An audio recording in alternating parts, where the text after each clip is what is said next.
So, good afternoon, and welcome to our Friday edition of Military Trailblazer Office Hours. And this is our Friday open Q&A session. For this session, if I can click my PowerPoint, for this session, this is basically a place for transitioning military, veterans, spouses, allies, which basically means anybody, to ask questions and get help while they're on their Salesforce learning journey. Topics, we can cover anything from trailhead modules, issues or challenges that you're having at work, or pretty much anything else related to the Salesforce features, functionality, technology, you name it.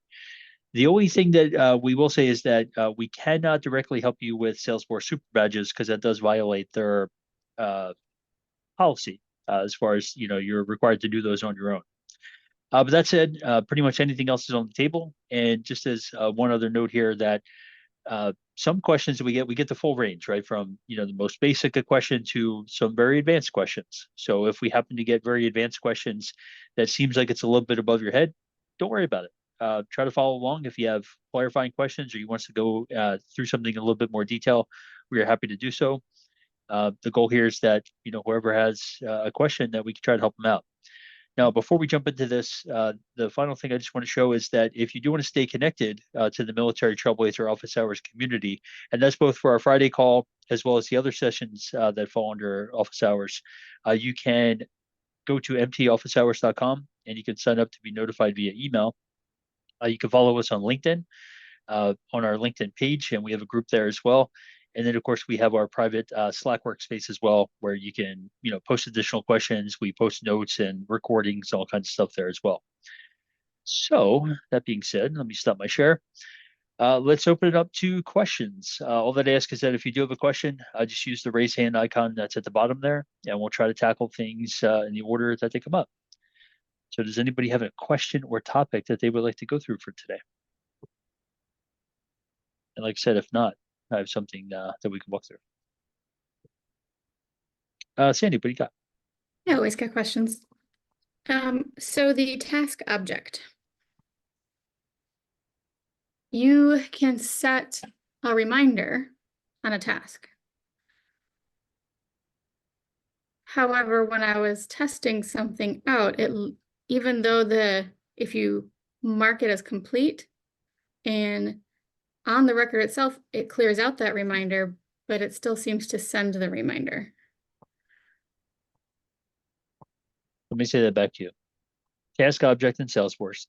You are setting a reminder to say, hey, remind me about this task on Monday at 8 a.m. Between now and Monday at 8 a.m., you've completed that task. You mark it as completed. However, Monday morning at 8 a.m., you still get the reminder. Correct. Interesting. I have not experienced that. Anybody else have any experience with task reminders in Salesforce? Just see if there's any kind of reference here. Let's see. How far away is the reminder from the time where it's cleared? Like if it's within like the hour or 15 minutes, it's still gonna just send it. It's scheduled. Yeah, because right now I'm just doing it as like, trying to test stuff out. And so if I was doing it too close, if it's something as simple as the fact that I wasn't giving it enough time to truly clear out, that's fine. But yeah, because what we're trying to do is basically the contract object. When it's coming close to a contract expiring, in order to remind people to work on them to try to get a renewed contract. There already is a reminder being created through a scheduled automation, or there's a task created through scheduled automation, but there was no due date being set. So setting the due date, fixing that in the flow is easy enough. But then, we talked about maybe a reminder, like if it goes past the due date, that they get another kind of like just notification. Hey, don't forget to work on this, or don't forget to mark it as complete, or whatever, if you have worked on it. So what's kind of interesting is that when you look at the documentation here, or the recommendation from Salesforce, they say that if you want to make it so that completed tasks don't show a reminder, you have two options. One is to dismiss the reminder in the notifications window, which seems like, okay, yeah, I guess that's a way to get rid of the notification after it notifies me. Yeah, And I'm then like, the second one is that you just edit the put it aside. task and then remove the time there. So Well, um, yeah, but what was weird is if you like mark it as completed, it actually cleared out the reminder automatically. Like the reminder line what turned blank or said there is no reminder or whatever that is. But essentially, when I marked it as completed, it kind of cleared that line out already, which is why I was thought it was weird that it's still sent it. But if it's just something as simple as the fact that I didn't give it enough time between clearing it and having the reminder being sent, because you're in the test environment, you usually don't want to sit there and wait for 20 minutes, an hour to see if it's going to work or not. yeah, yeah. Um, my next suggestion, I think that you've eliminated here, was going to say, if you complete a task and it's like a known issue that Salesforce is still going to send reminders for completed tasks, could you do something where when the task is completed, like a record triggered flow that would clear out that reminder date time? But if it's already doing that, then yeah, I don't know if there's much that you're going to be able to do from the user perspective. It sounds more like it's a platform type issue. Right. Uh, yeah, Yeah, I mean, I guess the next step would be just to set a reminder, go work on something else, and then come back. yeah, just to see what happens. What did you say the timeline was from when you did this? Was it just a very short window amount of Yeah, it time? was just a short window because, I'm sitting there working on it and I was Yeah, just curious because I've never really we don't often work with tasks. So I don't have a lot of knowledge on the actual existing functionality. So it's like I don't want to over engineer something if I don't need to. yeah. Any chance that you could set a reminder for a task to happen at like 12:55 and then report back to see if that closed task reminds you at 12:55? Yeah. All right. All right, let's see. Linda, you have a hand up? What do you got? Yes, sir. How is my audio? I am hiding behind an L icon that is square and blue, but other than that, how's my audio? We can hear you perfectly. Okay, perfect. So first of all, excuse me. I want you to know that I've missed all of you on Friday. I came to one meeting about maybe 6 months ago, and it was wonderful. And then I think I posted just some rudimentary communications pertaining to Service Cloud. I don't know if people saw them that I was studying for the Service Cloud exam. I Did don't any? recall that. I don't Okay, recall well, that, but yeah. okay. And then it went over, I guess, to Marivis. But anyways, there was a group of us that passed. So Oh, great. the nature of my communication this morning is I have an announcement and I have a question pertaining to creating partnerships in the ecosystem. So the first announcement is there's a group starting up through Marivis. We just got our own channel yesterday. So they say woohoo, right? And there currently we have an architect. Ed Solis will be joining us. We have myself and maybe two other Marivets, and they're well along in their journey. So you just need your admin already and a great can-do spirit. You can join us. You can ping me in the military office hours space. I believe I'm there if you're interested. But we like to collaborate. We can share notes on our channel, and I'll say yada yada out of Seinfeld. The next statement I have is if anybody already has their Sales Cloud certification, if they would like to, volunteer to do a couple demos or to be a touch point for knowledge, because it's nice to have that support with someone that has already implemented Sales Cloud. I have Service Cloud implementation experience. I was on a 10-month consulting project with Safeguard, which is an internationally recognized insurance company. So if anybody has questions regarding Service Cloud, I can reciprocate, okay? But we're looking for Sales Cloud now. And then we're going to move over to CPQ. And my big question of the day is to people that are already in the field, how does one obtain new projects in Salesforce? I was just given a new hat. I've been a certified BA for a long time with Sales Hub. and I've worked with them extensively, but now they're putting the director of client engagement and business development hat on me as of last night, and I'm so excited, but I don't know the ropes. I can be creative on my own, but I'd love to open it up to the seasoned experts here. I know that projects come through the Salesforce partnership program. Obviously I know networking and email campaigns. I've sent out campaigns in Pardot before, but I'd like some really great ideas, and I'm all ears. My ears are growing big like a bunny. Let me say your question back to you. So basically, as like a Salesforce consulting partner, how do you get projects come in so that you can work on them? So Is that where you're trying to get to? we're already Salesforce partners. So the president of the company is asking me to form to bring in new business, right? So that means I'm going to be looking for new projects. So for example, Safeguard, the project I was just on, right? They needed to implement Service Cloud, but our company just happened to fall into that because the president knew somebody. But in Yeah. general, how do we go about, with a vengeance and great efficacy, obtaining new projects and new partnerships other than the partnership program? And I mean, shouldn't we be getting a lot of projects through Salesforce? I don't know. I just got my hat yesterday. I'm all ears. I'm eager to learn. Anybody from the kind of consulting side have any thoughts here? If you can answer this question, you're going to be rich. I mean, that's the question we all ask, Oh, is where, the next client comes from. okay. Who's speaking? Hey, I'm Tony. Okay. But I mean, can someone tell me about the partnership program? I mean, do they supply a very few number that I have this new hat, and there's this go get 'em mentality? Like, I thought that Salesforce partners received a certain amount of projects each month, like Salome. I mean, don't they get projects coming in all the time down the pipeline or something like that?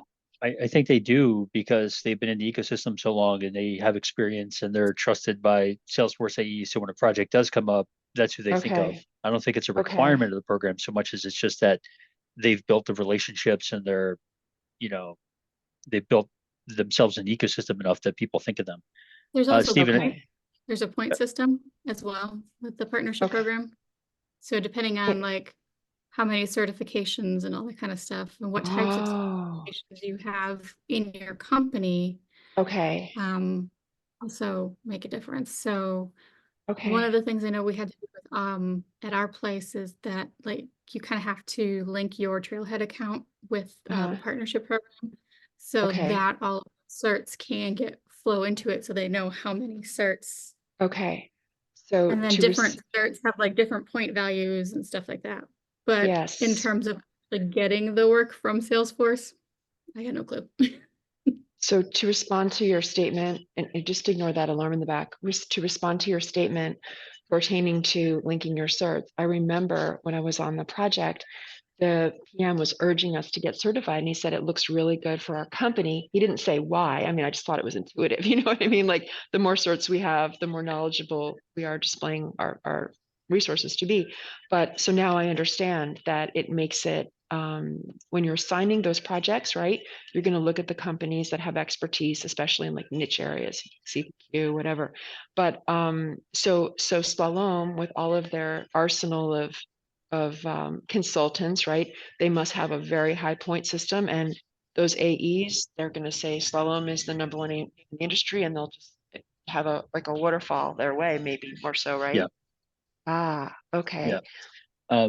Stephen, I think, did you have a comment on this before I see my Yeah, phone? yeah, I was just going to add in. So I work for quite a small consultancy, Okay. and then like the big thing for us, so we've got quite good relationship with a couple of AEs. So depending on the size of your consultancy, you'll be working with different AEs because they'll be like either focused on small business, medium business, nonprofit, construction industry, or whatnot. So depending on kind of where you work targets, you want to find someone. Oh, And then the big thing is like, kind of it's hard to get that first one, but then whoever the first client is, like it's so important that you do a really, really good job with them, because the AE is gonna like email directly the client, find out how good the service was. And if that very first one is unhappy with you, that AE just won't work with you anymore. But if they're really happy, so yeah, so it's like whenever you get that, we kind of go above and beyond. Oh, And then, yeah, and then like the AE will contact us back. They're like, oh, like Bill was really happy with what you did here. I've got a Okay. client with a similar thing. I'm going to send them to you. Oh, And then, okay. yeah, I'm so sorry, I can't catch your name, sir. Stephen, Stephen, so first of all, I want to thank you for all of the detail. So if I'm understanding you, minus the big alarm that's going off that's distracting me, you're saying basically, to develop, right, a solid relationship with the AEs. And are there AEs in each different space? Like I think you said nonprofit or whatever the niche areas are. Are there AEs for each of these areas yeah, absolutely. in Yeah, so there'll be Salesforce? like Okay. AEs will work in like a specific industry. Okay, Well, got a lot you. of times you get assigned one. Like we have a specific one that is assigned to our company. Yeah, I got you. But that's just one. But Stephen, you're saying there's more niche. Like, do you have multiple AEs for your company? Well, so like we're a consulting firm, and then so that Yeah. AE like works with the actual like customer, Yeah. typically, and then they might go out and tell new customers bought Salesforce, but they need help with something, and then they'll reach Right. out to the AE, and then like there's a few AEs that know like, oh, we do nonprofit stuff, or we do like Yeah. But sales yes, engagement. sir. Okay. But my question is you have relationship, your company with more than one AE at Yeah, Salesforce, correct? yeah. Okay. Like how many do you have in general? I don't know, probably at least half a dozen. Oh, well, we don't have that. So right there on this glorious Friday, right? And Bill was probably like, oh, we haven't got this question before. Maybe you wanted something really technical. Look at how you've helped. That is fantastic. And then just wrapping up, hold on, I thought of something. So you said the 8. Oh, I know, I love this, what you said. Somebody, the other gal, and I'm sorry, I don't have your name. I'm on my phone in my office, but the other gal said that after the project, or you said, Stephen, after the project, it is critical to convey success. And I'm not sure that was done with the 8. We should have, how we met, how that company is now reaching their KPIs, what it was like before and after our implementation, right? And then present that to them to show the efficacy of our work, right? And then boom, when Service Cloud comes down the line, they're going to tap Sales Hub. Am I understanding you properly? Correct. Okay. Yeah. So You there's got like it. 2 parts. So obviously doing like the objective measurements is really good, and that can help the Okay. client. But there's also just going to be like your AE will just send an email to whoever their contact is, like at the company, Okay. and they'll be like, "Did you enjoy working with Linda or not?" And then it'll Yeah. be a yes or no, and it's like very much Oh. if they're like, "We like Linda, she delivered on time," and the Okay. AE will never get anything similar. Like I'll just go to Linda's company rather than having to suggest 6 different. Yeah. But if So, they were just like, yeah, they delivered, but like Linda was difficult to work with or something, then you like keep it in the pool. So yeah, like once yeah. it's kind of just like like nepotism, relationship management, where you just gotta like be trusted, and then it just makes the AE's job easier because if they know straight, Yeah. like yeah, I can keep going to this person, yeah, they'll keep doing it. Yeah. So in short, that email, it's like life or death for repeat business, right? It's like, did you, yes or no? And Yeah, if they did, boom, you've got another set of accounts on your way. If not, they're going to go elsewhere. Okay, correct. beautiful, beautiful. I did not expect any sort of detail like this. I really thought, maybe people just wouldn't really know because we're all working on projects, but I've been on both sides, and the level of detail that a consultant brings to the table from a technical acumen has been really displayed here in the detail that I got. And I'm actually going to write this up as my first day on the job, and I'm going to give all the kudos to military office hours, Stephen, and what was the other gal's name? I apologize. Sandy. Sandy, awesome. Yeah, and anybody studying for Sales Cloud, or am I the only person in the world?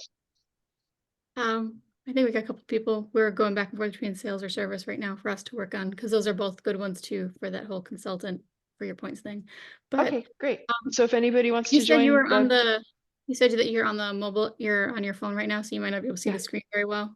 Yeah.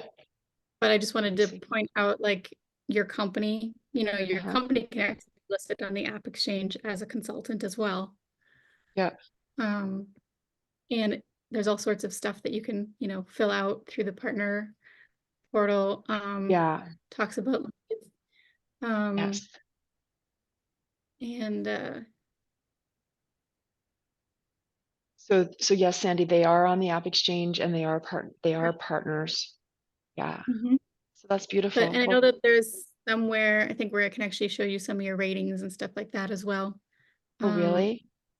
Yeah, because you've got this analytics section. And I know that there's somewhere, and I don't remember where it is because I don't go visit very often, but it does talk about, there's somewhere where it'll let you know like what your points are too for how many certs that your company has and what types of certs they have. Oh, Sandy, So I didn't okay. find Sales Hub listed as a consultants on the App Exchange when you search. Yeah, Really? on the normal App Really? Exchange. Yeah. Two apps Really? that they've put out are listed, but I don't see them listed Okay. as consultants, so they probably Okay. don't have that built out yet. Okay, hang on. This is huge. So are you spelling it SALES and then no space, capital HUB? I am, and when you type it in, it pulls up two apps that you have on App Exchange, but it does not pull you up Okay. as a consultant. And not Oh every my partner's goodness. got a listing out there. Okay, but that's There's definitely going to be levels or huge, stuff you have to especially, do. So sir, that's Ryan. That is your name, Ryan? yes. Yes, sir. That's going to be huge because when companies make their determination, right, your brand and presence are critical.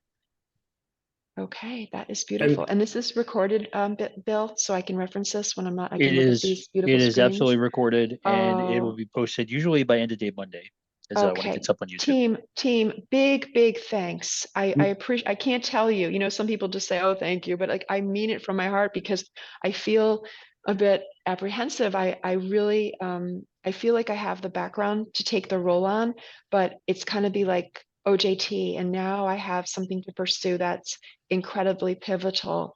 And a lot of work to do ahead of me, right? To reach out to those AEs. And you guys gave me, So, sorry to use a big word, but a plethora of information. so Linda, maybe, hi, this is Stephen, another Stephen. Hi, Stephen. How are I just you? wanted to add for a little bit more clarification on your AEs or the Okay. AE. Typically, you start off with one, and you will have to build up the relationship to others. That AE that you have a relationship with, Salesforce has a very intense internal referring process where their AEs will ask others, what skills does a certain consultant or product have? And then you will get connected with other AEs. So you have to maintain those relationships as they start growing and just be in touch with them. The reason behind that also is AEs move on. They don't just stick with you. The more successful they get with turning Oh, around that's deals, right. they That's are put on right. bigger deals. So they move on in the team, and then they won't respond to you anymore, and you'll just be assigned a new AE. So you always end up Oh, building up that relationship, keeping on it. So don't just say, oh, we have an AE and that's going to be our AE. It's going to yes. change. Yes. Um, Okay. and to Stephen, may I just respond to that? So, for yeah, example, I totally get you. And, you know, that point bears mention because, you could think you have a good relationship and maybe projects aren't coming down the pipeline as you anticipate, right? And you might feel awkward about reaching out or whatever, especially, like some of the people in my group, they have heavy accents, you know what I mean, Stephen? So they might feel awkward or maybe have difficulty. And so as a spokesperson for them, understanding like what is the quality, I guess what you're saying, if I understand you properly, what is the quality of the relationship with the existing AE? Maybe they haven't even reached out to them. Maybe they don't even know who their new AE is, or the last one has moved down the pipeline. Am I following you, sir? exactly. And on top of Oh. it, AEs will look out to, and a lot of people do that in any business, right? Who was Mm-hmm. last in touch with me, right? They will Mm-hmm. remember you, and then they will think, oh, I have these three consultancies, so Mm-hmm. now I'm gonna reach out to them and see which one is going to be the best for that job, or I'm gonna specifically do one because I know I had success with them on the last gig. Mm-hmm. That being said, so they do that with the email that they ask the client, or they reach out to the client and ask them how was your relationship with the consultancy. Mm-hmm. It is really important that Mm-hmm. the consultancy themselves ask for feedback. And if you have an App Exchange listing, that you get that feedback on there, because that also Okay. feeds into your I want to say Slack. Yeah, What your is score, your Yeah. whatever it is, score. Yeah. You know what? Let me just mention this. Mhm. Linda, it sounds like we have a lot of good stuff going here, and there's a few people that have experience that I think could definitely help you, kind of Mhm. traverse this. Okay. Would we be able to connect on this, continue this on Slack, just so we can open up for some other questions if folks have Absolutely, questions? absolutely. And I'm grateful for all this time. And just in closure, since the three people that have spoken have just given me so much information and I'm not even near my computer, could I ask you guys just to put your email, maybe your email there, or if a telephone if I have to reach out for anything? Would that be possible in the Slack? And that'll be recorded, right, Bill? Um, no, Or just on we Slack? try not to put Yeah. we try not to put email addresses in any of the Oh, recordings, but yeah, oh, Slack is okay. like a separate thing altogether. If Okay. you guys want to reach out via Slack, that's perfectly fine. Yeah, That's I love private. that, You guys can Sandy do and that. Stephen. That would be great. Okay, guys. Thank you, thank you. And next person with an amazing question. Thank you, sir. Gotcha.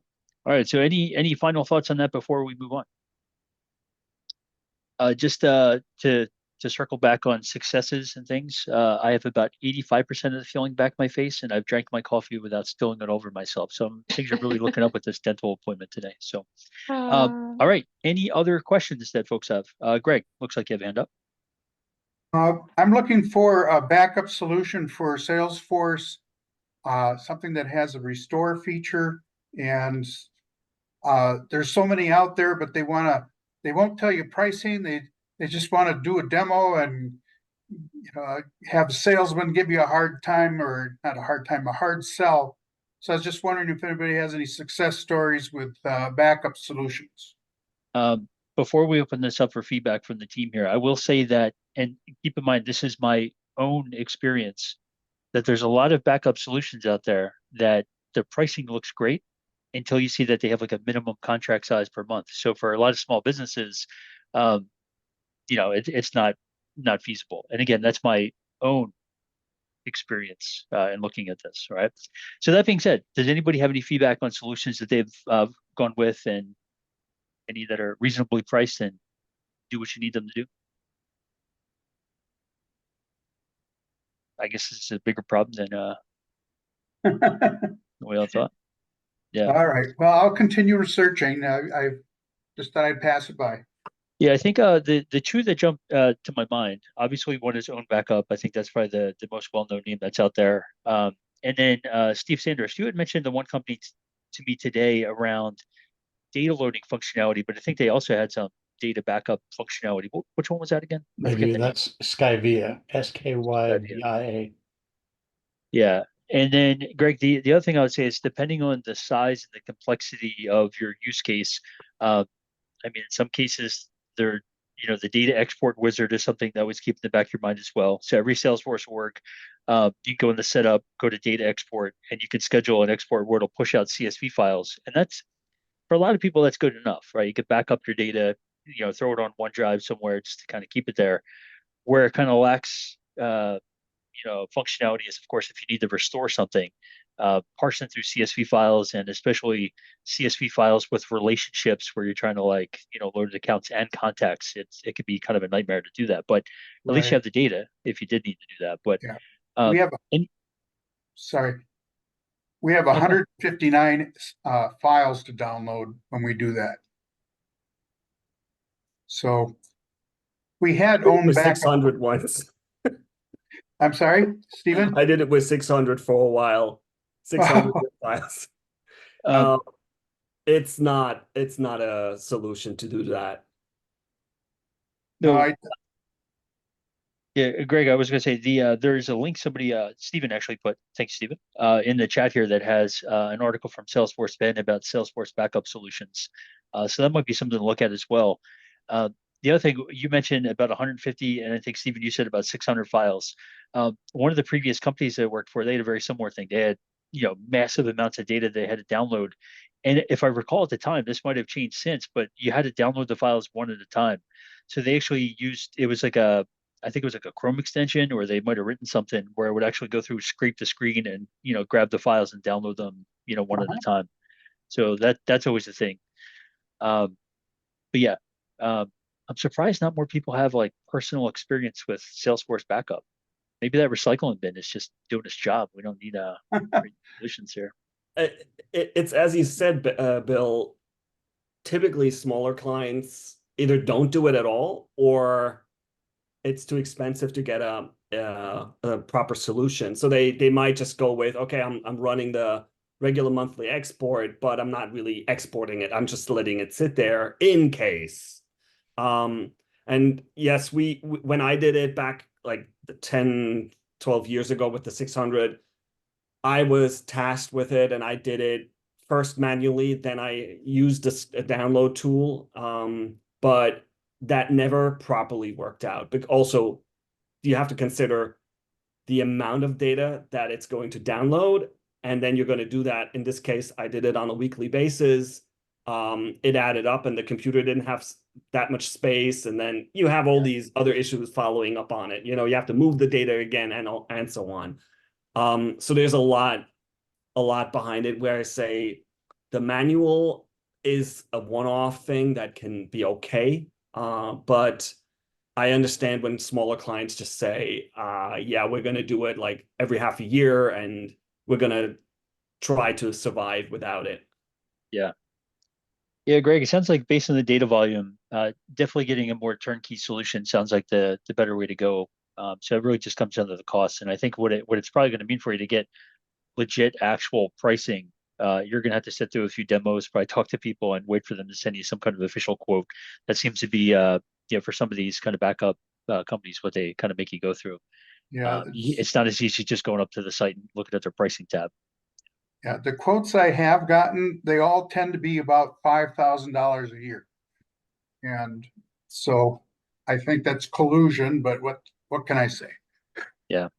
Yeah. It's not cheap. But I guess depending on the use case and what it would cost the company to recover from an event if should it happen, that's always something you got to keep in the back of your mind too. Yep. Well, thank you.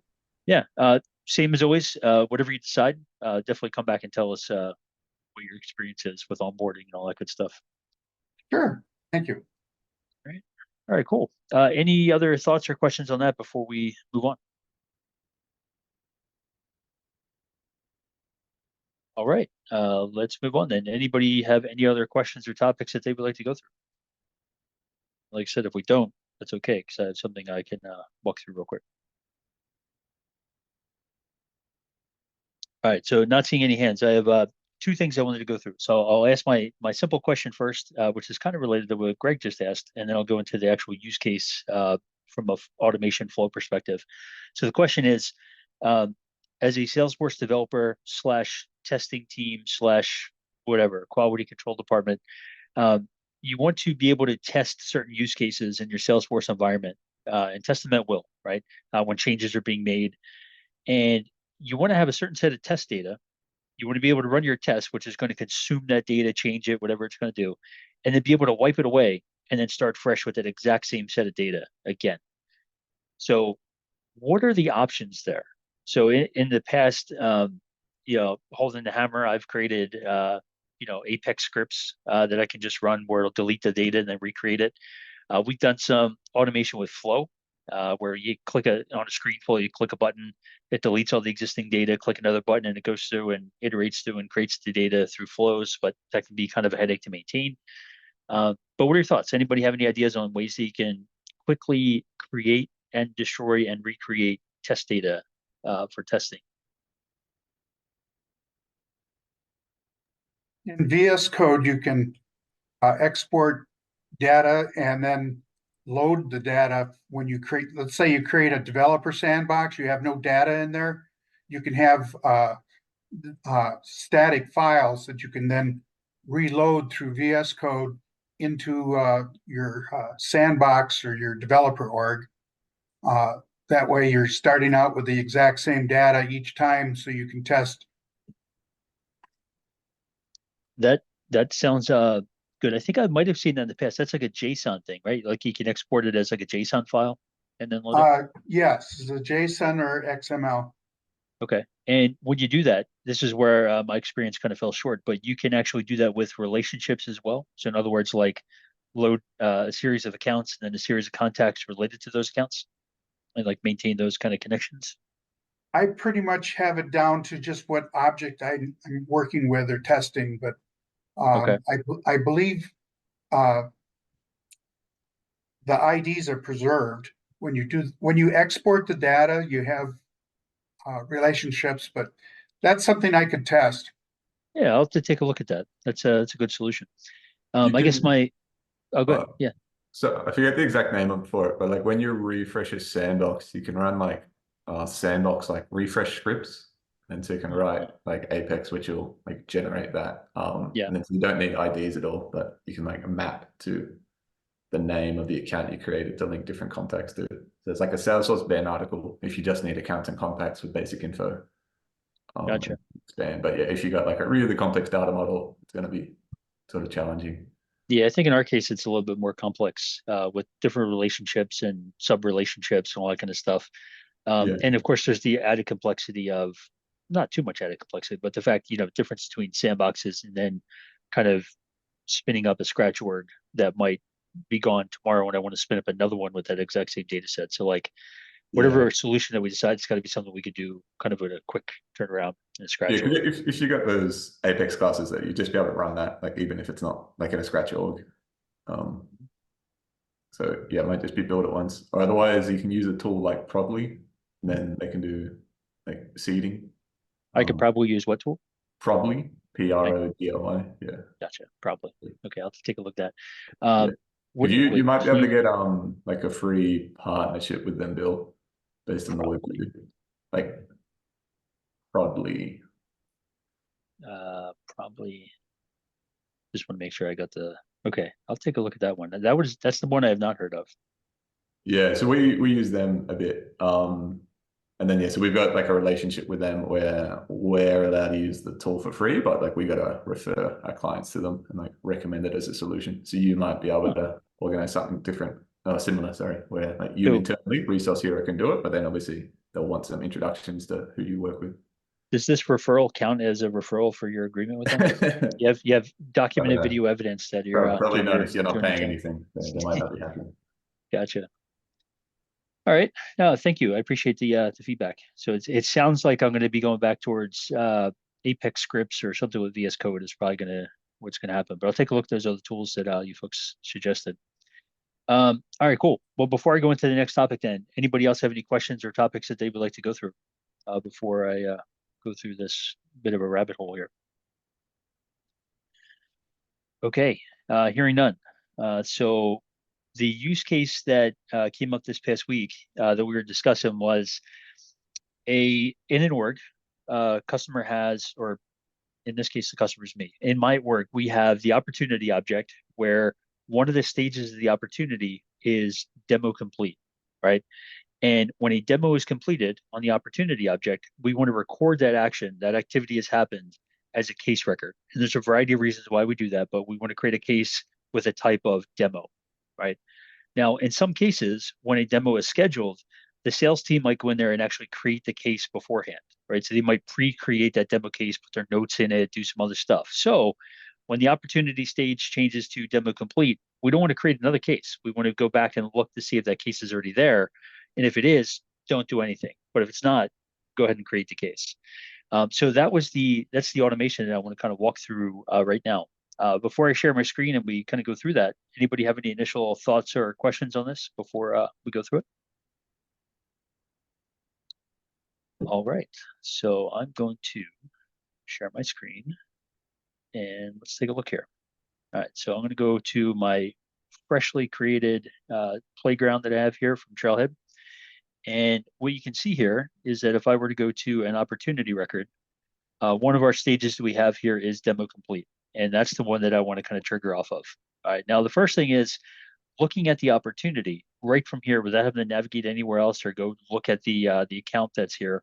I want to be able to see what cases exist on the account object. So that's the first thing I'm going to do here. So if you're not aware of this, one thing that you can do is show data from a related record directly on the record that you're looking at. So for example, I go to edit page here for the opportunity, and I can select, let's do dynamic related list, and let's just throw this here at the top for now. And over on the right here, you notice the very first thing on this dynamic related list, and you'll see this, I think, even on the other related list options that you have here, is parent record. So by default, it's going to say use this opportunity, and that basically means display related list for whatever opportunity that I'm looking at. But what you can do, you can click into that, and you'll see other relationship fields here. One of them is account, right? So this is the parent account that's listed on this opportunity. So I'm going to select that one, and then I'm going to select cases, because I want to see whatever cases exist on the account related to this opportunity. And that's something that we do, but it's also just something that, as we're testing this, would be pretty helpful to see if what data exists as we click that stage and click next. So in any case, I'm going to click save here. We'll go through the whole activation thing, because like I said, this is a new playground. So we'll go through and accept all that. Let me close that. And there we go. And then I always click save again, just because, I don't know, it just seems like it doesn't save when it activates. There we go. So now I have that related list for this. So we can see here for this opportunity, for the related account, we have 2 cases that are that exist there. So let's get into the automation piece now. So I'm actually going to go to let's go to I think I have here a test opportunity. Right now, this is related to an account that has 1 case record that's created on it. All right. So what I want to do is when I select this demo complete, we want to create a case record with a type of demo. All right, so to do that, let's go to setup, and let's go over to our flows. And keep in mind, if you guys have any questions as I'm going through this, let me know here. Now, am I crazy? But because I'm in this weird setup. So we want to go to standard setup, not service setup. Yeah, I was like, where is flow? Are you telling me I have a playground without flow included? All right, there we go. So here's our flows. And what I'm going to do is create a new flow.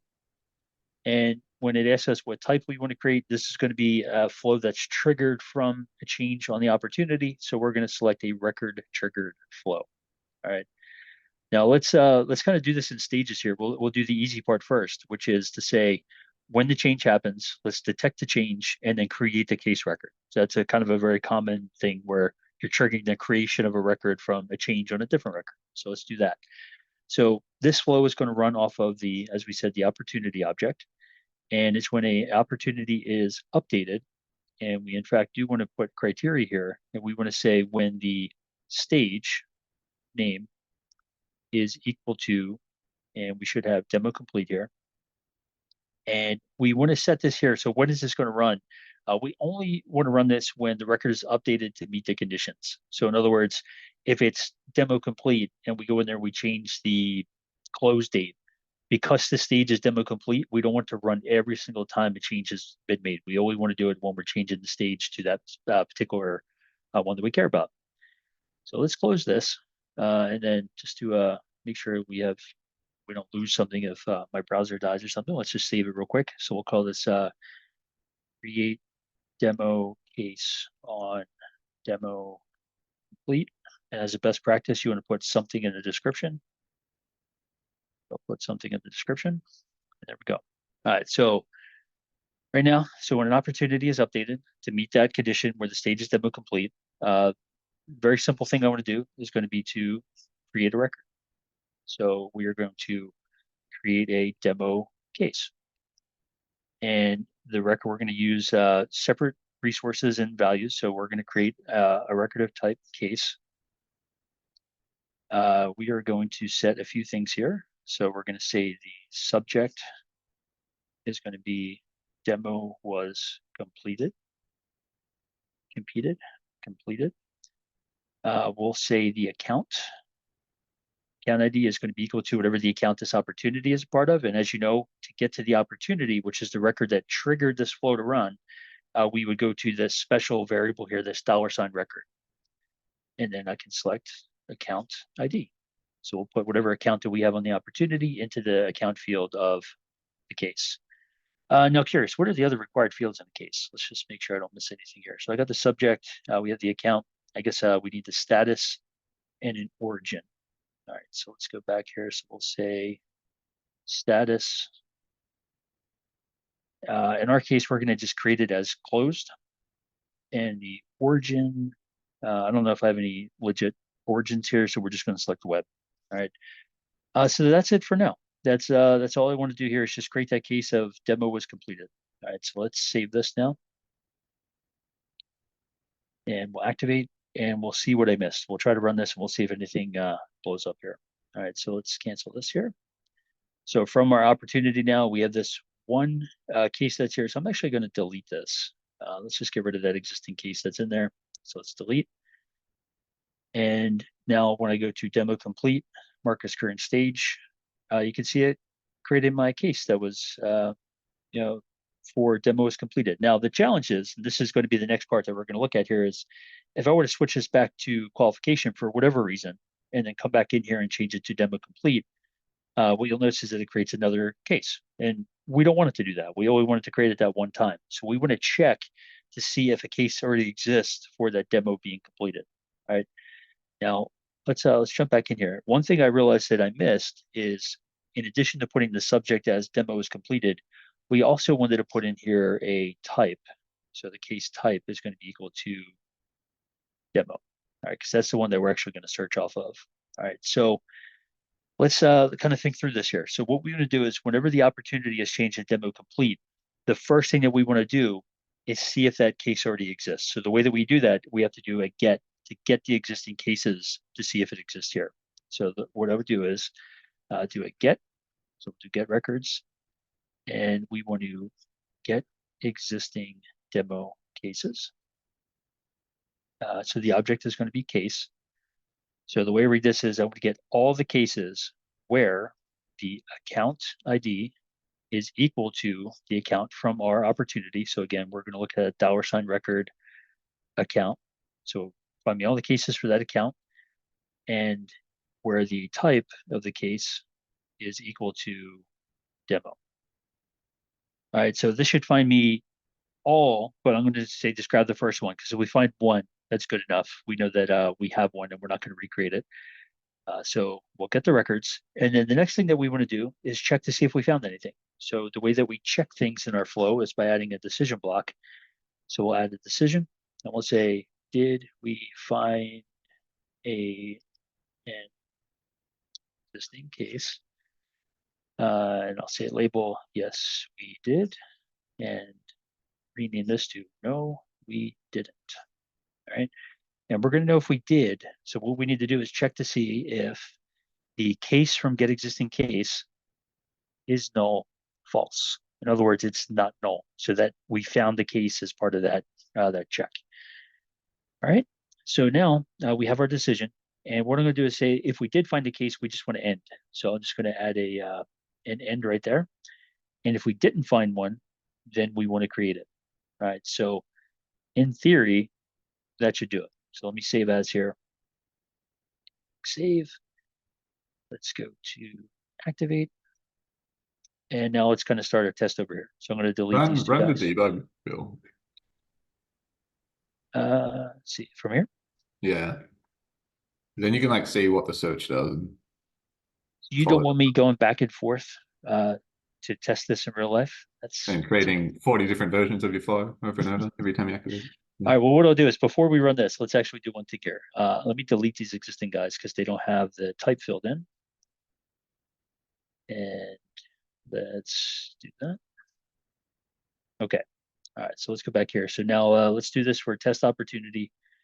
And we're going to set, let's see, set. Where is my stage? Oh, there we go. Okay, so we set that qualification run. Now, when we debug through the flow in this case, will it actually commit the records? I guess that's something I could set, right? No. So you see, yeah, it's in rollback and you can't change it. And Okay. it should be already in the stage campaign, right? Not in demo. Yeah. Because All right, so I'll tell you what, I'm going to go back to that debug mode in a minute here. And I'm just going to go back. We're going to test this live here, just so we can see it here. So I'm going to do, let's see, change this back to qualification. No cases are created. We go to demo complete, mark as current stage, It creates my demo case. And what we did last time, we went to qualification, and then we set it back to demo complete, and it created another case. So we can see here that that logic we put in place now prevents it from creating a duplicate case. Now, that being said, Stephen, let me ask you a question. So if I was going to debug this now, I would still have to, I guess I would have to make sure that the data is set up correctly, the entry stage. So it's on qualification now. Yeah, that And or you then, can skip condition requirements. There. Yeah. gotcha. Okay. All right. So let's do a run immediately. Let's select this again. Now it should be set here as qualification. Now we can set it to demo complete. And when we run this, now the way we would tell if it worked, we can actually follow the path here. So did we find an existing case? Yes, we did. So it goes to end. Perfect.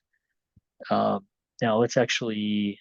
Yeah, so Here, Bill, let's- just I think like, if you can expand all those sections on the right, because it can be Yeah. really good just to like step through like what's actually looking for, and you can see like Yeah, what the so let's see.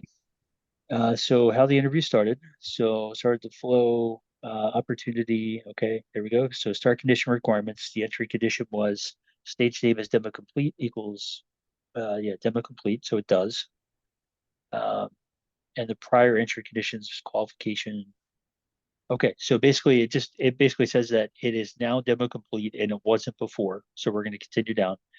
So first thing we do is get records, and it's going to say successfully found records. We go to our decision block to say, did we find an existing case? So we did. So in that case, it's going to follow that path here for yes, we did.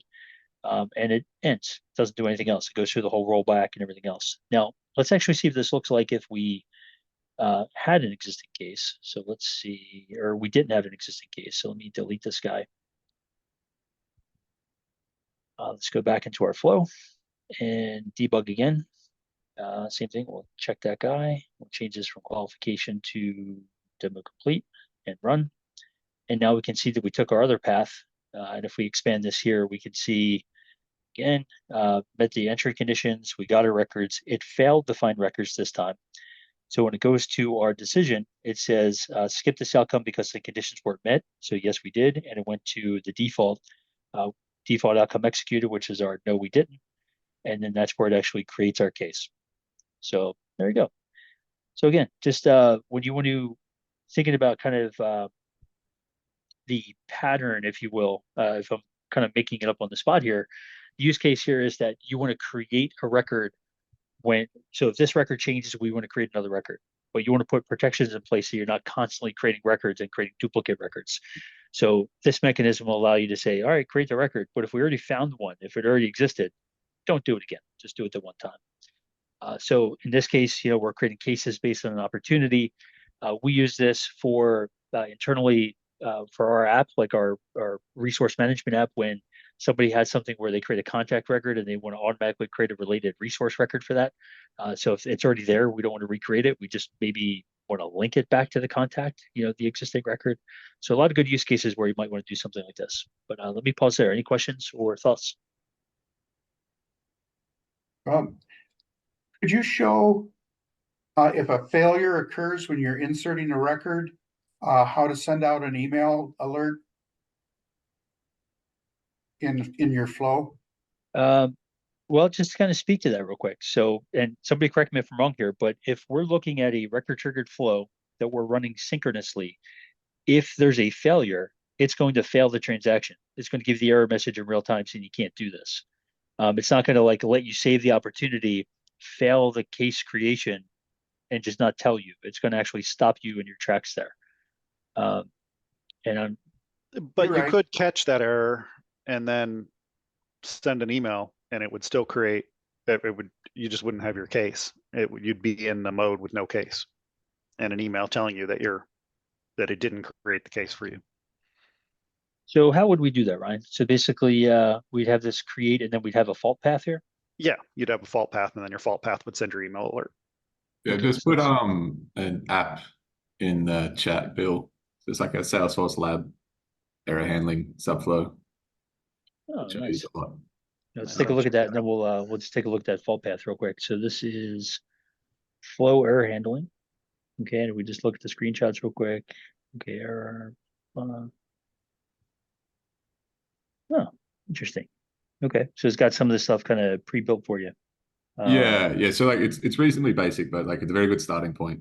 And yeah, so for the majority of people, or like the clients, they just put this in, and then sometimes if they need something else, like I'll build on it. But yeah, it's a bit of a time saver.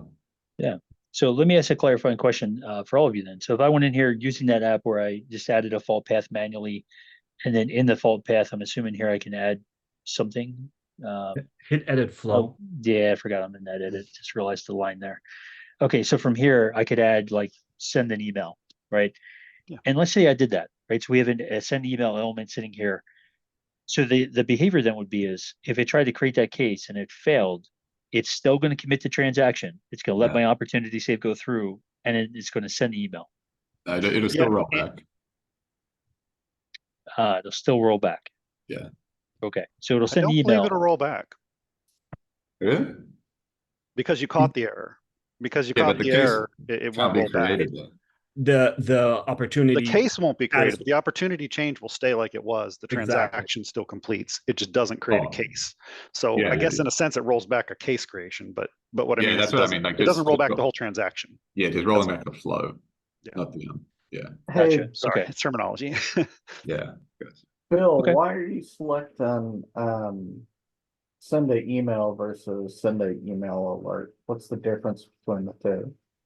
I have absolutely no idea. Let's take a look. I think I clicked it because it was the first one that was in the list, but let's take a look. Now we are over time, I just think so the folks are email aware. is email. You can set it up right within the flow. The email alert has already been configured as an email alert, and they're just referencing it.